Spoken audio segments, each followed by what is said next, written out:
অভিবাসন বিরোধী তল্লাশির জেরে আবার উত্তাল হয়ে উঠেছে যুক্তরাষ্ট্রের লস অ্যাঞ্জেলেস। বিক্ষোভকারীরা যানবাহনে আগুন দিয়েছে বলে জানিয়েছেন সেখানকার পুলিশ। এ নিয়ে সেখানে তৃতীয় দিনের মতো বিক্ষোভ চলছে। বিক্ষোভকারীদের টিয়ার শেল ব্যবহার করে পিছু হটানোর নির্দেশ দিয়ে ন্যাশনাল গার্ড মোতায়েনের নির্দেশ দিয়েছেন প্রেসিডেন্ট ডোনাল্ড ট্রাম্প। ক্যালিফোর্নিয়ার গভর্নর সেনা মোতায়েনের নির্দেশ বাতিলের জন্য মিস্টার ট্রাম্পের প্রতি আহ্বান জানিয়েছেন। আরেকজন ডেমোক্রেটিক গভর্নর প্রেসিডেন্টের নির্দেশকে উদ্বেগজনক ক্ষমতার অপব্যবহার বলে উল্লেখ করেছেন। বিক্ষোভকারীরা শহরের কেন্দ্রস্থলে একটি গুরুত্বপূর্ণ সড়ক অচল করে দিয়েছে। সামাজিক মাধ্যম এক্সে পুলিশ জানিয়েছে তাদের ওপরও হামলা চালানো হচ্ছে, ফলে সেখানকার পরিস্থিতির উন্নতি না হওয়া পর্যন্ত বন্ধ থাকবে সড়কটি।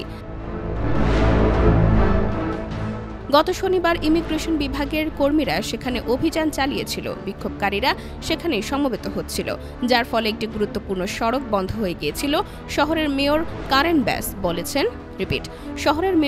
ব্যাস বলেছেন প্রশাসনের উস্কানির কারণেই এই বিশৃঙ্খল অবস্থার তৈরি হয়েছে। টানা 2 দিন বিক্ষোভ ও সংঘর্ষের পর পরিস্থিতি নিয়ন্ত্রণে ন্যাশনাল গার্ডের 2000 সদস্য মোতায়েনের ঘোষণা দিয়েছিলেন প্রেসিডেন্ট ডোনাল্ড ট্রাম্প।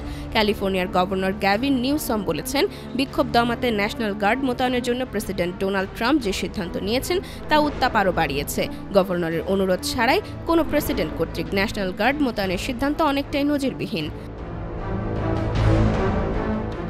ট্রাম্প সতর্ক করে বলেছেন, বিক্ষোভ অব্যাহত থাকলে সব জায়গায় সৈন্য মোতায়েন করা হবে। অন্যদিকে দেশটির প্রতিরক্ষা মন্ত্রী পিটে হেগসেথ বলেছেন, উত্তেজনা বাড়লে মেরিন সেনা ডাকা হতে পারে। IBTV USA, new York.